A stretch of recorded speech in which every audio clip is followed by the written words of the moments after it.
umani ng matinding atensyon ang naging emosyonal na pagbubulgar ni Marian Rivera matapos kumalat ang mga ulat tungkol sa tunay na estado ng kanilang pagsasama ng asawang si Dingdong Dantes.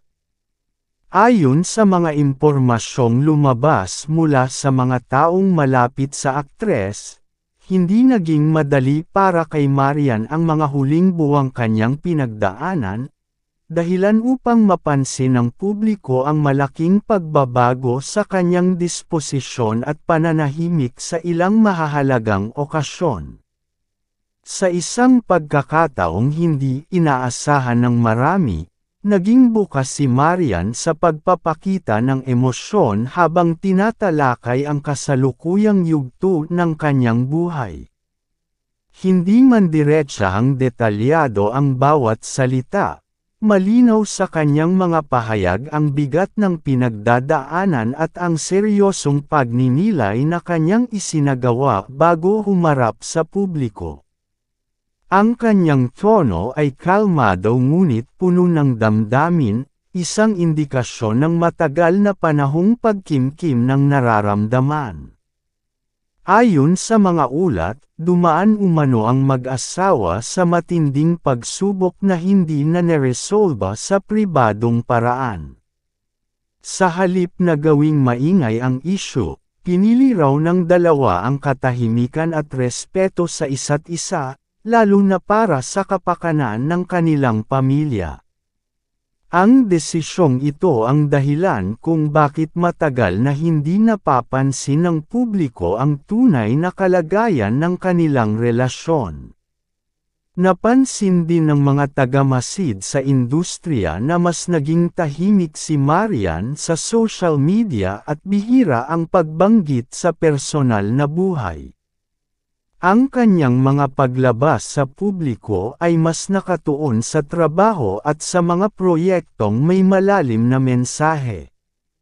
Ayon sa ilang malalapit sa aktres, ito ay bahagi ng kanyang paraan ng pagharap sa sitwasyon, ang paglalagay ng malinaw na hangganan sa pagitan ng pribado at pampublikong buhay.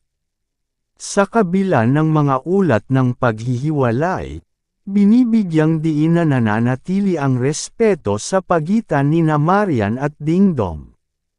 Wala umanong galit o sigalot na naging dahilan ng kanilang desisyon, kundi isang masalimuot na proseso ng pag-unawa na hindi na umabot sa parehong direksyon. Ang ganitong uri ng paghaharap ay nagbigay daan sa mas maayos at dignidad na pag-usad ng kani-kanilang landas.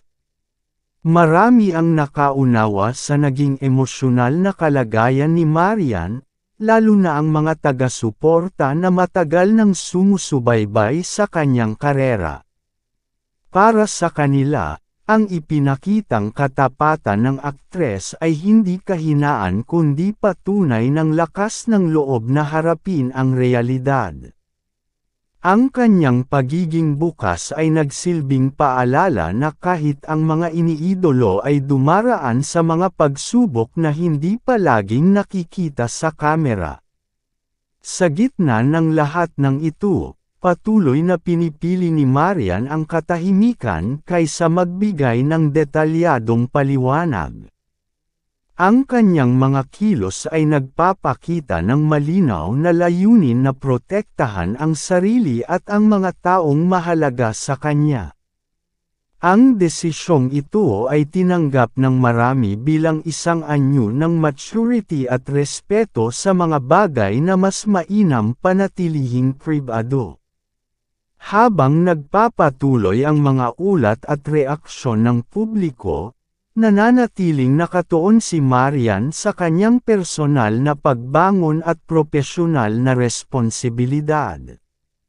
Ang kanyang presensya ay mas tahimik ngunit mas buo, mas malinaw ang paninindigan, at mas matatag ang disposisyon.